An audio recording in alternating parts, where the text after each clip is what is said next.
Monsieur de Cormiter, tout d'abord,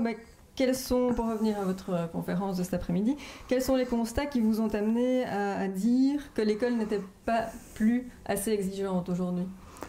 Alors, il y a un certain nombre d'expériences professionnelles, personnelles, depuis que je suis professeur d'université, mais aussi partagées par des collègues. Un exemple très concret, un collègue qui donne un cours de dissertation fondamentale en première année de philosophie à l'ULB depuis près de 20 ans, qui constate cette année que sur 60 inscrits en première année, aucun ne réussit l'examen en première session.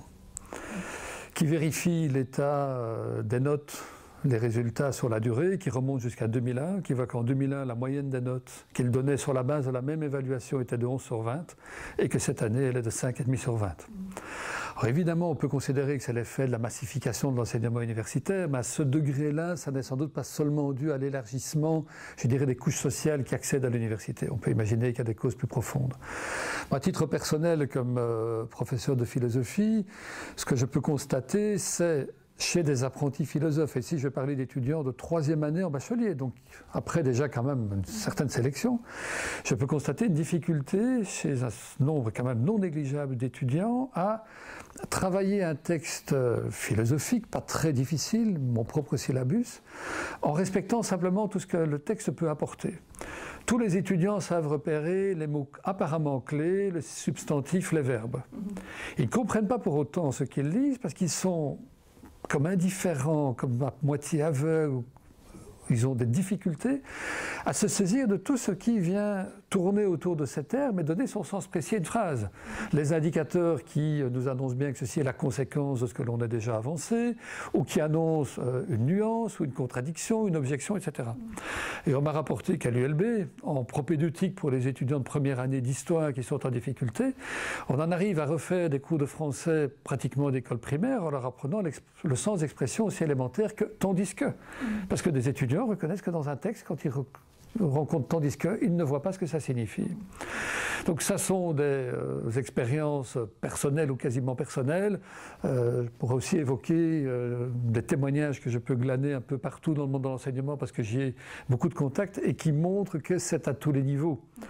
On a des problèmes, on le sait bien, de recrutement d'un personnel de qualité pour l'enseignement primaire et secondaire inférieur, parce que dans les écoles normales, entrent aujourd'hui en majorité des étudiants, des futurs maîtres, qui ont eu eux-mêmes un parcours scolaire assez chaotique, qui n'ont pas forcément fait des humanités générales, qui ont redoublé à plusieurs reprises,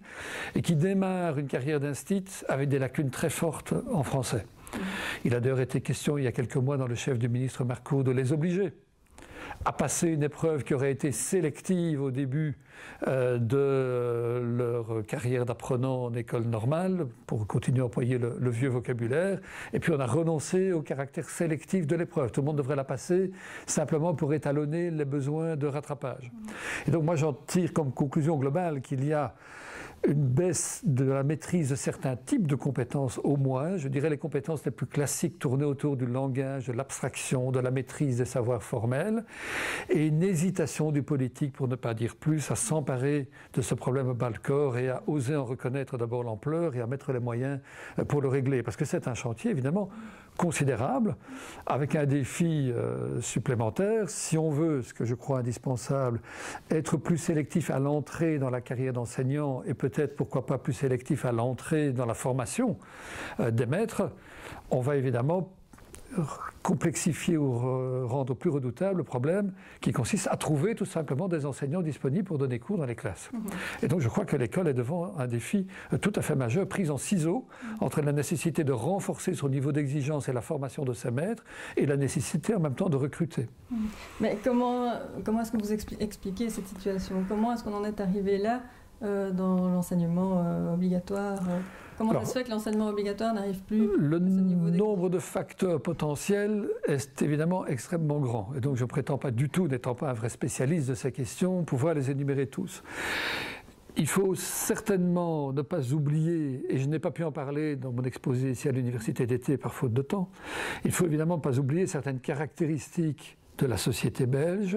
terre d'immigration, avec un défi évidemment pédagogique considérable, en Bruxelles, en particulier à Wallonie aussi,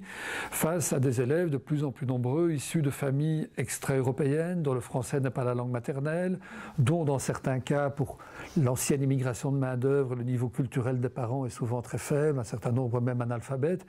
C'est évidemment beaucoup plus difficile d'amener presque tous les élèves à la maîtrise des savoirs fondamentaux dans ces conditions-là, que dans les conditions, je dirais, plus classiques qu'on connaissait il y a un siècle au moment du début de l'enseignement obligatoire. Cela dit, ça n'explique pas tout, parce que là aussi, il y a le problème de la réponse du politique. Il y a une dizaine d'années, même pas, la Fondation Rabaudouin a tenté de convaincre la ministre de l'Éducation de l'époque, en communauté française, de la nécessité impérieuse, au vu des chiffres, des réalités de terrain,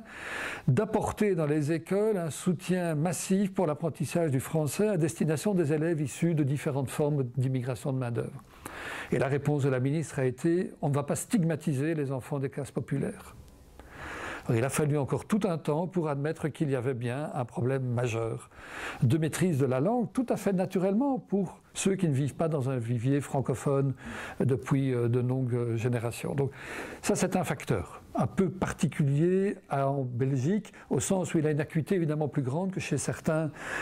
pays. Je pense qu'il y a d'autres facteurs de nature tout à fait différente. Notamment le choix de la méthode pédagogique aujourd'hui dominante depuis une vingtaine d'années, depuis les années 90, qui est le basculement d'un enseignement basé sur le savoir, sur les connaissances, vers un enseignement basé sur les compétences. C'est un basculement qui s'explique. Ça répond à une demande forte du monde patronal, qui devant une économie en mutation rapide, avec le numérique, avec la mondialisation, avec les avancées technologiques, ce monde patronal se retrouve devant la nécessité d'avoir affaire à un personnel, des salariés capables d'adaptation permanente aux nouvelles donnes, et donc est beaucoup moins intéressé qu'avant à avoir des élèves formés par l'enseignement obligatoire sur la base d'un certain nombre de connaissances disciplinaires bien déterminées qui devraient servir tout au long de la vie. Ce monde patronal demande beaucoup plus des jeunes, des professionnels qui vont être capables de s'adapter en permanence à toutes les mutations qui les attendent. Et donc, on a relativisé l'importance des connaissances, des savoirs, au profit d'une nouvelle notion qui est celle de la compétence, c'est-à-dire la capacité de mobiliser les savoirs, les savoir-être, les savoir-faire, au profit de la résolution de problèmes nouveaux, de l'affrontement à des situations inédites, changeantes. Avec l'idée donc que connaître, mais connaître un peu par cœur ou de manière passive ou en ne sachant que restituer exactement ce que l'on a appris, n'était pas le bon moyen de répondre à ces défis nouveaux de la sphère économique. D'où cette idée de compétence qui est la mobilisation des connaissances, mais au profit de cette résolution de problèmes. Je pense que l'intention était extrêmement louable. Mais elle a d'abord, cette méthode, des effets mécaniques. Quand vous consacrez dans un temps d'enseignement une place pas seulement à la transmission, à l'exposé, à la vérification des connaissances, mais aussi à l'apprentissage de ce à quoi elles doivent servir à travers l'exposé de situations problèmes dans lesquelles les élèves sont amenés à se lancer, ou à une tentative en aval de la transmission, de vérification de la capacité des élèves à réexploiter les connaissances acquises dans des situations nouvelles, c'est autant de temps qui n'est plus disponible pour le travail sur les connaissances de base en tant que telles. Et des enseignants témoignent du fait qu'ils ne peuvent tout simplement pas accomplir de miracle et faire les deux à la fois. Enseigner encore, par exemple en français, les fondamentaux de la langue, la lecture, la conjugaison, etc., et s'ouvrir et ouvrir les élèves à ces compétences et ces exploitations plus transversales. Premier problème. Deuxième problème, moi je ne fais pas partie de ceux qui manifestent un mépris à l'égard de l'enseignement par compétence en disant c'est un nivellement par le bas. Je pense que le problème est inverse, que les compétences que l'on veut implémenter ou développer, c'est beaucoup plus difficile à faire acquérir, beaucoup plus sophistiqué que la simple transmission et l'apprentissage par les élèves des connaissances, puisque c'est redoubler en quelque sorte le mécanisme de la transmission par le développement d'une capacité de réexploitation personnelle dans des situations nouvelles. Avec comme conséquence, qui d'après les témoignages que j'entends est assez manifeste, c'est qu'en fait les élèves issus de milieux culturellement moins favorisés sont particulièrement en difficulté devant un enseignement centré sur les compétences, parce qu'en dehors de la période de temps où il y a une transmission assez explicite de connaissances, ils sont perdus devant les situations problèmes qu'on leur présente avant ou après. ne comprennent pas ce qu'on leur veut et ne sont pas capables, dans le laps de temps qu'on leur donne, d'intégrer transversalement et de remobiliser ces connaissances qui n'ont pas été suffisamment profondément ancrées. Et donc cet enseignement par compétence crée un brouillage du message et des attentes qui fait que les élèves déjà au départ les plus fragiles se sentent encore plus en échec que devant un enseignement plus traditionnel centré sur les connaissances, alors que ceux venant de milieux culturellement plus favorisés se retrouvent devant des situations problèmes ou des exposés ou des difficultés dont ils peuvent encore parler autour d'eux, qui ressemblent un peu à ce qui peut se débattre dans des milieux où il y a un plus haut niveau de réflexivité ou de discussion face aux difficultés cognitives, aux difficultés de la vie en général, et se laisse moins facilement décourager. Et donc en fait cet enseignement semble avoir contribué à accroître les inégalités sociales, là où certains ont au contraire espéré qu'en mettant un accent moins lourd sur des connaissances figées, systématiques, traditionnelles, ça allait aider les moins favorisés à s'arrimer à l'école. Mais il semble que cet espoir-là soit déjoué. Oui, vous parlez aussi de l'individualisme croissant dans la société qui aurait aussi un rôle par rapport à ce manque d'exigence. Alors ça c'est un enjeu d'une toute autre nature, mais je crois que c'est une toile de fond en fait de ce que nous venons de voir. Nous sommes dans une société qui est devenue individualiste dans presque toutes ses composantes. Disons qu'il y a des couches populaires issues de l'immigration où l'individualisme ne règne pas, et une très haute bourgeoisie ou des familles aristocratiques qui continuent à éduquer leurs enfants sous des formes très traditionnelles, très élitistes et assez contraignantes ou rigides. Pour l'essentiel, nous sommes devant ce qu'on peut appeler un nouvel individualisme depuis la Seconde Guerre mondiale, qui se caractérise en deux mots par le fait que chaque enfant est maintenant dans une période de maîtrise de la contraception, né du désir des parents de le faire advenir. Les enfants sont beaucoup moins nombreux, on sait même que dans certains pays il y a une chute dramatique de la fécondité, mais ils sont voulus, ils sont attendus, ils sont investis de tout l'amour, de toute l'attention, de toute la volonté de bien faire des parents, qui font de ces enfants désirés de véritables raisons d'être. On leur prête une singularité, une personnalité, un droit à l'épanouissement et au bonheur tout à fait inconditionnel. On n'attend plus de ces enfants qu'ils soient le prolongement de la famille ou de la lignée qui va assurer la subsistance des aînés quand ils seront plus en âge de travailler. Ça, c'est une question qui est réglée par l'aide sociale et par le fait que les aînés terminent souvent leur vie dans des maisons d'accueil spécialisées. On attend des enfants qu'ils remplissent ce que les parents ont voulu accomplir comme objectif en les faisant naître, qu'ils soient heureux, qu'ils s'épanouissent, qu'ils montrent tout le sens de la relation affective choisie que les parents avaient nouée et qui les conduisait à ce prolongement à travers les enfants. Et donc, on fait de ces enfants des nouveaux producteurs de normes et des évaluateurs des normes et des connaissances. On considère comme tout à fait légitime dans les familles que l'enfant n'accepte pas passivement et de manière respectueuse tout ce qui lui est enseigné à l'école ou toute la manière dont on essaie de l'éduquer à l'école, mais qu'au contraire, il puisse, lui et ses parents, avoir un regard critique, évaluateur sur ce qui lui est proposé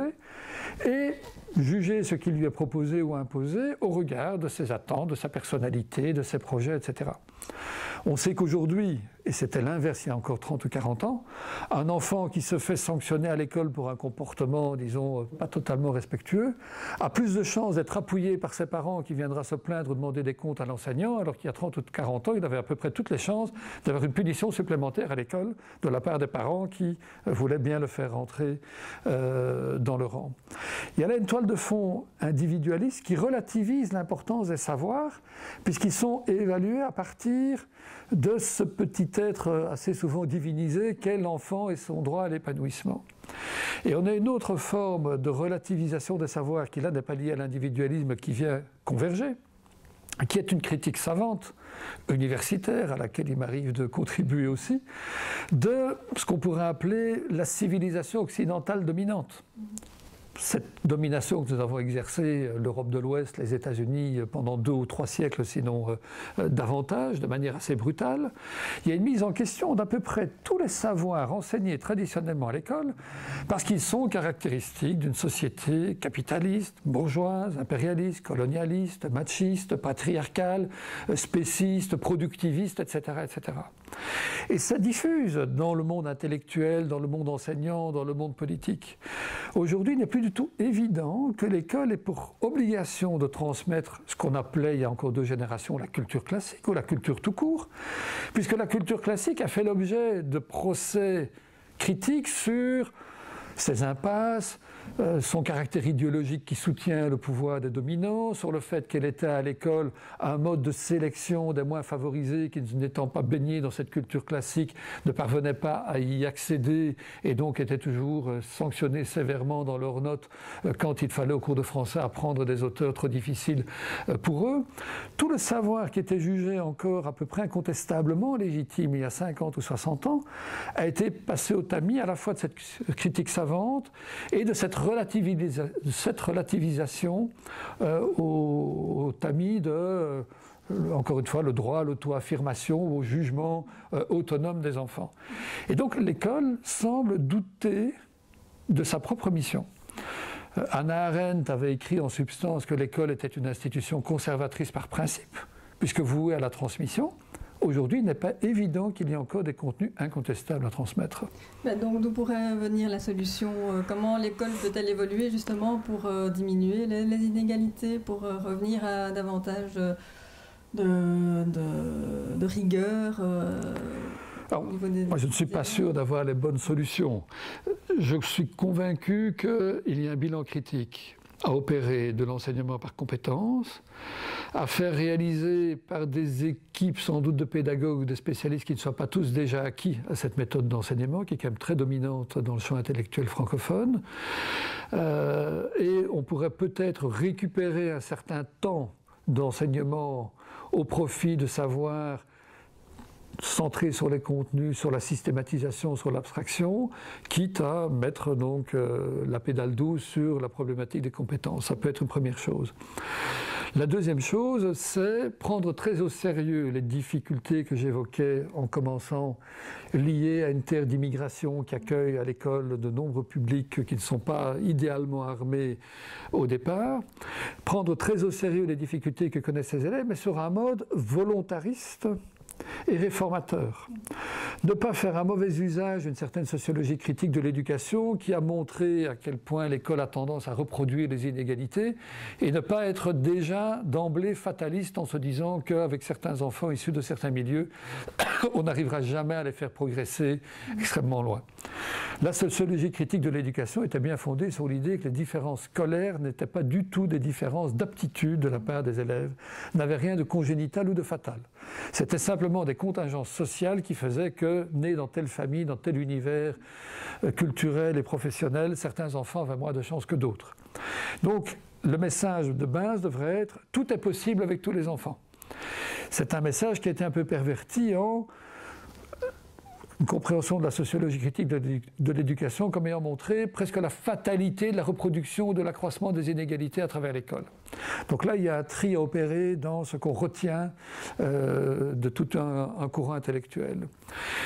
Et puis, je crois qu'il y a aussi une interrogation à avoir sur la place respective des différents grands objectifs qu'on assigne à l'école. Parce que, d'une manière pas tout à fait ouverte, pas tout à fait explicite, on voit bien que l'évolution de l'enseignement, c'est le cas pour l'enseignement par compétences, a suivi d'abord l'évolution de l'économie et les attentes du monde des employeurs. Et effectivement, l'école doit bien assurer à chacun un métier. Mais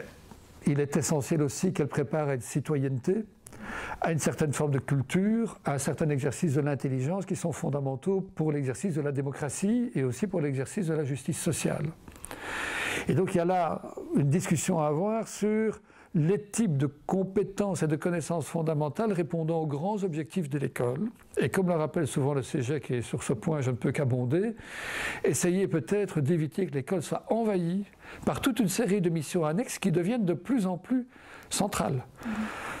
J'ai un enfant qui a terminé ses études primaires il y a 1 an.